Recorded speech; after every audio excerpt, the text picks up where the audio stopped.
आप एक fast life regressionist हैं। मैं आपको अप्रोच कैसे करूं? बहुत सिंपल तरीका है। हमारी वेबसाइट है, हम लोग यूट्यूब पे हैं, इंस्टाग्राम पे हैं, वहाँ पे आप जाके कमेंट कर दीजिए, अपना फ़ोन नंबर डाल दीजिए या वहाँ पे फ़ोन नंबर दिए हुए हैं, वहाँ पे आप एसएमएस कर सकती हैं, व्हाट्सएप कर सकती हैं या फ़ोन कर सकती हैं। वहाँ पे हमारी टीम के मेंबर्स, बहुत सारे टीम के मेंबर्स हैं, उनमें से कोई ना कोई आपको अप्रोच करेगा और वो आगे का प्रोसेस बता देगा। यू कैन बुक इट, क्योंकि हर एक सेशन के कुछ ना कुछ चार्जेज़ होते हैं, फ्री सेशंस नहीं होते हैं। फ्री सेशंस होते हैं पर वो मास पब्लिक के लिए होते हैं और रेगुलर वो भी इन्फॉर्मेशन आपको वेबसाइट पे मिल जाएगी। आप उस पे सेशंस बुक कर सकते हैं, डिफरेंट तरीके के सेशंस हैं, रिलेशनशिप के ऊपर है, फाइनेंस के लिए ऊपर है, पैरानॉर्मल एक्टिविटीज़ के लिए हैं, ब्लैक मैजिक के लिए हैं और भी बहुत सारी चीज़ें हैं। आप उसमें डिटेल में देखेंगे तो आपको इन्फॉर्मेशन मिल जाएगी। मैं मेंटली डिप्रेसिव स्टेज से गुजर रही हूँ। आप कैसे मेरी हेल्प कर सकते हैं और ये पीएलआर मेरी हेल्प कैसे कर सकता है? देखिए मैंने कई बार अपने वीडियोज़ में और ऑडियोज़ में ये चीज़ बताया कि each and everything is dependent on your past life karmas. Karmas के ऊपर डिपेंड कर रहा है। अब हम लोगों के लिए ऑप्शन है कि बिकॉज़ आप मेंटल डिसऑर्डर से निकल रही हैं, कुछ ना कुछ तो ऐसा हुआ है जो आपके पुराने कर्मा से लिंक्ड है। अब आपको क्या करना है? हमारी टीम को जब आप अप्रोच करेंगी, हो सकता है कि वो आपकी फ़ोटो माँगे या आपकी एक सेल्फी माँगे इंस्टेंट, क्योंकि हम लोग एनर्जीज़ को रीड करते हैं और हमारी टीम के अंदर जो मेंबर्स हैं, वो इस लेवल पे हैं कि वो आपकी फ़ोटो देख के आपके इश्यूज़ को समझ सकते हैं। इवन मैं भी, हम लोग यही करते हैं। तो अब उसके बाद डिपेंड करता है कि ये आपका इंडिविजुअल कर्मा है या कोई कलेक्टिव कर्मा है या कोई पास्ट कर्मा है या कोई पितृ दोष है, वो हमें मालूम चल जाता है। उसके हिसाब से हम लोग फिर आगे की रेमेडी डिसाइड करते हैं। क्या ये प्रोसेस ऑनलाइन होता है? यस, पूरा प्रोसेस ऑनलाइन रहता है क्योंकि एनर्जीज़ होती हैं और हम या कोई भी गूगल मीट या ज़ूम के ऊपर हम लोग सेशंस करते हैं। ये सेशन का टाइमिंग 1 से डेढ़ घंटा, 2 घंटे, कई बार और भी लंबे हो जाते हैं, डिपेंड करता है कि हमने ये प्रोसेस किस पर्पज़ से शुरू किया और सामने वाले के कितने क्वेश्चन्स हैं और दूसरी बात कि यूनिवर्स उस वक़्त कितनी इश्यूज़ को रिज़ॉल्व करना चाहता है। आप मेंटल डिसऑर्डर की बात कर रहे हैं, हो सकता है मेंटल डिसऑर्डर ना निकल के कुछ और इन्फॉर्मेशन निकल के आए और उसके ऊपर वो इम्पैक्ट हो। जब तक वो चीज़ रिज़ॉल्व नहीं होगी, आप नहीं जा सकते।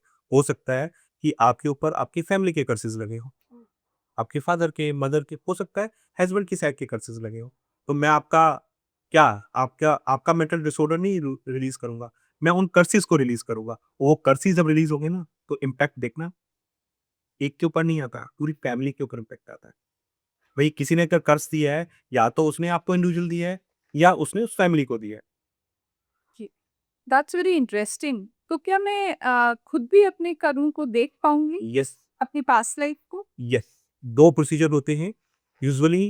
अ, जैसे आपने कहा कि आप देख सकती हैं, यस, अगर आप मेडिटेटिव स्टेट में जा सकती हैं, रिमोट व्यूइंग कर सकती हैं या कभी ना कभी ईश्वर ने आपको ये शक्ति दे रखी है, जिसे हम लोग रिमोट व्यूइंग कहते हैं, जी, या आप कह सकते हो कि त्रिनेत्र की शक्ति है या आपकी थर्ड आई एक्टिवेटेड हो रखी है, तो आप मेडिटेटिव स्टेट में जाके ट्रांस जिसे हम लोग कहते हैं, you can see each and everything. 2 चीज़ें होती हैं, या तो आपको नेकेड आई से दिखेगा, ऐसा लगेगा कि जैसे स्क्रीन चल रही है, पिक्चर हॉल में बैठे हुए हैं और आप फटाफट अपनी चीज़ें देख सकते हैं। दूसरी बात, आपकी इंट्यूटिव पावर से आप देख सकते हैं। ठीक है। और या फिर अल्टरनेटिव मेथड क्या है? ऑल्टरनेट मेथड ये है कि जब आपको ये व्यू नज़र नहीं आता है, तो हम लोग सरोगेट्स की हेल्प लेते हैं। सरोगेट्स वो लोग होते हैं, जो आपको रीड कर सकते हैं और इंस्टेंट इंस्टेंट मतलब विदिन 10 सेकंड्स वो ट्रांस में चले जाते हैं और they will behave like you, they will get each and every information of yours. मतलब आपको ये नहीं मालूम चलेगा कि आप वहाँ बैठी हैं या वो बैठे हुए हैं और वो आपके आपके फैमिलीज़ के सारे कर्मा सामने निकाल के रख देते हैं और रिज़ॉल्व होने की जो स्पीड होती है, वो आपके जाने से ऑलमोस्ट 10 टू 20 टाइम्स फ़ास्ट होती है। कई बार हम आपके साथ देख के सिर्फ़ एक कर्मा देख सकते हैं और उसमें भी ब्लॉकेजेज़ हैं, क्योंकि अगर आपके ऊपर कोई नेगेटिव एनर्जी का इम्पैक्ट है या किसी ब्लैक मैजिक का इम्पैक्ट है, तो वो आपको जाने ही नहीं देंगे। ट्रांस में नहीं जाने देंगे, मेडिटेटिव स्टेट में नहीं जाने देंगे। यहाँ तो वो ऑलरेडी इस प्रोसेस से गुज़र चुके हैं और उन्होंने मेरे साथ 500, 700, 1000 पीएलआर कर रखे हैं, सरोगेट्स बन चुके हैं, तो they have that power, they can see each and everything of yours and your family too. ठीक है, तो मैं समझ गई कि क्यों एक इंडिविजुअल के मुकाबले सरोगेट प्रोसेस के थ्रू जाना एक फास्टर मेथड है। फास्टर भी ये है, आप दो कहना चाहते दो हैं। चीज़ और है। प्लीज़ समझने की कोशिश कीजिए, आपको माइंड को समझना पड़ेगा। माइंड के अंदर अनकॉन्शियस माइंड होता है, कॉन्शियस माइंड होता है और लॉजिकल माइंड होता है। आपको जब भी ट्रांस में जाना है, मतलब you are going from one stage to another one, step in कर रहा है, जी, तो जब आप स्टेप इन कर रहे हो तो एक स्टेज को छोड़ के दूसरे में जाना पड़ेगा। बिल्कुल। बट जब हम लोग ट्रांस में होते हैं, हम लोग फिजिकल स्टेज में भी होते हैं और सबकॉन्शियस स्टेज में भी होते हैं। आपका जो माइंड है ना, वो आपको सबकॉन्शियस में जाने नहीं देगा और आपका फिजिकल माइंड एक्टिवेट हो जाएगा। जो आपको दिखाया जाएगा उसको आप करंट से रिलेट करना शुरू कर देंगे सेशन के दौरान। और हो सकता है जो चीज़ आपको दिखाई जाए या देखी जाए, अगर आप देख रहे हैं कि आपका हस्बैंड मर्डरर है और कंटिन्यूअसली मर्डर करते हुए आ रहे हैं और हर बार आप ही का मर्डर किया है जब आपकी एज 50 प्लस हो जाती है, पिछले 3 बार देख ली, क्या ये वाली बात बताएँगे आप? आप बताते नहीं हैं। हाँ, कभी-कभी हेजिटेशन होगा। पीपल बता लोग वो चीज़ बता के राज़ी नहीं है। जो चीज़ आपको दिखाई जा रही है, जो वो जब तक आप मुझे बताएँगे नहीं, मैं आपका सॉल्यूशन कैसे दूँगा? जी। तो आप लोग क्या करते हो, अगर आपको मालूम चल जाए कि आपका 2 बच्चे हैं, उसमें से एक डेविल है, क्या आप बोलोगे? आप बोलोगे नहीं, हमें तो दोनों के दोनों कृष्ण रूप में नज़र आ रहे हैं। अब बताइए मैं क्या करूँ? अगर आप बोलोगे एक डेविल है तो उसकी अलग कैटेगरी है, उसको सॉल्यूशन अलग है। अब यहाँ पे बात समझ में आया? और जो सरोगेट्स हैं वो तो आपको जानते ही नहीं, वो सेशन के दौरान आते हैं। उनको सिर्फ़ ऑनलाइन लिंक पहुँचता है कि इस वक़्त कौन अवेलेबल है। ठीक हो है। सकता है उसमें 2 जने हों, 3 जने हों। आप लोगों को 3-3 लोग रिमोट व्यूइंग कर रहे होते हैं। तो मैं किस तरह पार्टिसिपेट कर सकती हूँ? क्या ये सब मेरे सामने होगा? यस, आप जब ऑनलाइन होंगे, आप लिंक पे सामने रहेंगे, एक्टिव मोड में रहेंगे और आप जो मर्ज़ी सवाल पूछना चाहें, जब आपको मौका दिया जाएगा, आप सवाल पूछ सकते हैं। और दूसरी बात, आप पूरी तरह इन्वॉल्व रहेंगे। अगर कोई सोल, जब हम लोग सेशन करते हैं, कोई आपने गलत काम किया है और वो रिलीज़ नहीं हुई है, बड़े सारे कई बार जानवर आते हैं, कुत्ते, बिल्ली, भैंस, ऊँट, घोड़े, जिन लोगों को आप लोगों ने तंग किया होता है या मार दिया होता है। तो उस वक़्त तो मुझे आपसे ही परमिशन लेनी पड़ेगी ना कि क्या आप माफ़ी माँगेंगे? जब तक आप माफ़ी नहीं माँगेंगे, मैं कुछ नहीं कर सकता हूँ। We are just facilitator. हम लोग फैसिलिटेट कर रहे हैं और कुछ भी नहीं कर रहे। ठीक है, मैं समझ गई। लेकिन मैं जानने को उत्सुक हूँ कि सरोगेट्स के थ्रू जब मैं अपना कर्मा को जान लेती हूँ और देख लेती हूँ, तो क्या इससे मेरी जो भी प्रॉब्लम है अ, वो तुरंत ठीक हो जाती है? नहीं, समझिए आप। इन प्रॉब्लम को समझने की कोशिश कीजिए। अगर प्रॉब्लम बाहरी है, आउटसाइड से आई हुई है, मतलब it is from black magic या नेगेटिविटी किसी ने थ्रो करी हुई है, उसका इंस्टेंट रिज़ल्ट मिलता है मिनटों में, क्योंकि नेगेटिव एनर्जीज़ जैसे ही ध्वस्त होती है, उसका असर खत्म हो जाता है। बट जो कर्मों का है ना, उसमें टाइम लगता है।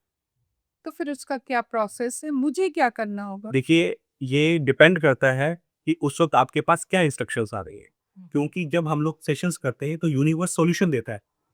प्रॉब्लम दी है तो सॉल्यूशन बना हुआ है, तो वो सॉल्यूशन बताएगा। हो सकता है आपको ये सॉल्यूशन आए कि आपको 5 बच्चों को खाना खिलाना है। किनको खिलाना है?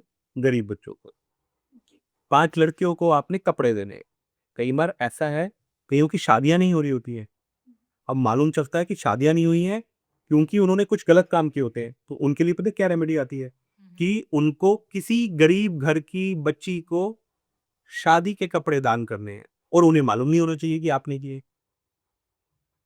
ऐसी-ऐसी रेमेडी भी आती है। हाँ, फर्दर इसके अलावा रेमेडी आती है मंत्रों की, मंत्र जाप की। मैक्सिमम टाइम मंत्र जाप, माफ़ीनामा और ये छोटे-मोटे उपाय आते हैं। कई बार तो ये उपाय आता है कि सिर्फ़ पानी की बोतलें हैं या आधा-आधा लीटर की, आप 11 दिन पानी की बोतल किसी को पानी दान करें आप। ऐसे भी रेमेडी आते हैं। तो क्या इन सेशंस में कभी-कभी हमारे एंसेस्टर्स भी आ जाते हैं? आपके ऊपर डिपेंड करता है, यूजुअली जिनके एंसेस्टर्स मुक्त नहीं हुए होते हैं, वो तो आ ही जाते हैं क्योंकि उन्हें मुक्ति चाहिए होती है। फर्दर जिन लोगों से आप लोग अटैच्ड होते हो ना, हाँ जी। वो आते हैं, वो बात करने आते हैं। उनको होता है बिकॉज़ वो आपको सजेशन देने के लिए आना चाह रहे होते हैं। इंटरेस्टिंग। और अगर मैं अ, आपसे माफ़ी माँगूँ या आपके थ्रू माफ़ी माँगूँ, ये मैं पूछना चाहती हूँ। तो क्या वो माफ़ी या जो मैं उनसे कहना चाहती हूँ, क्या ये मेरा मैसेज उन तक पहुँच सकता है थ्रू सच सेशंस? इसी उस वक़्त आप ही बात करेंगी। अगर आपके एंसेस्टर आ जाते हैं, हम लोग क्वाइट मोड में चले जाते हैं और आप लोग आपस में बात करना शुरू कर देते हुँ। ठीक है। इसके अलावा और कुछ जो इस प्रोसेस का हिस्सा है, जो इस प्रोसेस के बाद मुझे हैं। करना होगा? आप देखिए कि इस प्रोसेस में खाली एंसेस्टर्स ही नहीं आते हैं, आपके कुल देवी-देवता, आपकी अच्छा। ईस्ट, आपके भगवान, शायद आपको भी नहीं मालूम होगा कि आपके घर के कौन कुल देवी-देवता होते हैं, वो आते हैं, वो बात करते हैं। वो रिक्वेस्ट लगाते हैं, वो आपके एंसेस्टर्स की बात बता सकते हैं। कई बार घर के अंदर कोई चीज़ ऐसी छुपी हुई होती है, जो हमें मालूम भी नहीं होती है कि घर के नीचे किसी ने कोई हड्डी पड़ी हुई है या हमें कई बार मालूम चलता है कि जो घर बना हुआ है, घर आज से 250 साल पहले शमशान घाट था। हुँ, हुँ। ओह! ओह! और कई बार तो ये मालूम चला कि जो दिल्ली के आस-पास की जगह है, वहाँ तो कत्लेआम हुआ हुआ है, तो ये यमुना के आस-पास का किनारा है, उनके नीचे तो सारी की सारी लाशें बिछी हुई हैं। तो उनके लिए भी आंसर्स आते हैं। हवन करवाने जाते हैं कि घर को रिलीज़ करना है। ठीक है। और last but not the least I think आपके सेशंस पेड ही होते हैं? देखिए जब आदमी जुड़ता है पहली बार तो पेड ही होते हैं और जितने भी हमारे सरोगेट्स जुड़े वो पहली बार तो पेड ही थे। वो पेड इसलिए होता है कि वो जो एनर्जी एक्सचेंज होता है वो हमें लेना कंपल्सरी होता है, वो सरोगेट्स को जाता है। बट उसके बाद आज तक जो आप कह सकते हो कि हमारे क्लाइंट्स थे, आज वो एक फैमिली बन चुके हैं and they all are healers. Healers कह रहा हूँ, सरोगेट्स नहीं कह रहा हूँ। They can heal anyone. उनके पास ऐसी पावर्स आ चुकी हैं कि वो बैठे-बैठे लोगों को हील कर सकते हैं, देख सकते हैं। उनको उसी वक़्त इंस्टेंट रिलीफ़ मिलता है। मेरी ज़रूरत तो बहुत बाद में पड़ती है। मैं तो बहुत बाद में पिक्चर में आता हूँ, जब उन्हें कुछ चीज़ लगता है कि अब नहीं हो रही है, तो तब मुझे याद करते हैं। नहीं तो I am really proud of my team. हम लोगों के 18 लोग तो ऐसे बन चुके हैं जो हीलर्स हैं इस वक़्त और दूसरे लाइनअप है।